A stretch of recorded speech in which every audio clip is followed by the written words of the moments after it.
70 साल की एक बूढ़ी औरत जिसका पति अभी अभी उसे छोड़कर किसी और दुनिया में चला गया है, जिसका अपने पति के अलावा इस दुनिया में कहने के लिए कोई और नहीं था, बाल बच्चे भी नहीं। पिछले कई दिनों से उसे घर खाली करने के लिए नोटिस पर नोटिस आए जा रही थी। उसने अपने जानने वालों और रिश्तेदारों से कई बार मदद के लिए गुहार लगाई। उसकी सहायता के लिए कोई भी आगे नहीं आया। कई लोग तो उसे देखकर ही अपना रास्ता मोड़ लिया करते। बेचारी करे भी तो क्या करे।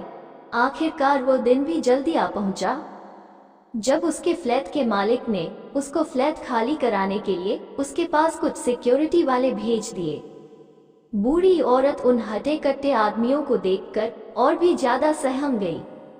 वो उनके आगे गिड़गिड़ाने लगी, उनके पैर पकड़ लिया और कहने लगी, उसे सिर्फ 2 दिन की मोहलत दे दी जाए, वो कुछ भी करके अपने रहने के लिए कोई और जगह की तलाश कर लेगी। मगर भाड़े के वो आदमी उसकी एक बात सुनने को तैयार नहीं थे। जब सिक्योरिटी वाले उस बूढ़ी औरत को धक्का मार के निकलने ही वाले होते हैं, तभी पीछे से एक आवाज आती है, खबरदार, जो इस अम्मा को किसी ने हाथ भी लगाया तो इन्हें इन्हीं के घर से कोई नहीं निकाल सकता। सिक्योरिटी वाले हैरानी से उस आदमी को देखते हैं और पूछते हैं कि तुम्हारा मतलब क्या है। तब वो आदमी उस फ्लैट के पेपर दिखाता है जिन पर उसी बूढ़ी औरत का नाम होता है। वो उन्हें तुरंत वहां से निकल जाने के लिए कहता है। पेपर देखकर वो सिक्योरिटी वाले वहां से निकल जाते हैं। ये सारी घटना बूढ़ी औरत बड़े अचंभे में देखती रहती है। सबके जाने के बाद बूढ़ी औरत उस आदमी से पूछती है कि बेटा, मैंने तुमको नहीं पहचाना, लेकिन मैं इतना जरूर कहूंगी कि तुम आज मेरी जिंदगी में भगवान की तरह आए हो। तब उस आदमी ने अपनी पहचान देते हुए उस बूढ़ी औरत से कहा, याद कीजिए माँ जी, 20 साल पहले आप और आपके पति एक मंदिर में आए थे। वहां पर एक छोटा बच्चा आपसे स्कूल में भर्ती होने के लिए भीख मांग रहा था। आपके पति ने तो ये कहकर आपको मना कर दिया था कि इसको पैसे मत देना, यह नशा कर लेगा, और आगे चले गए थे।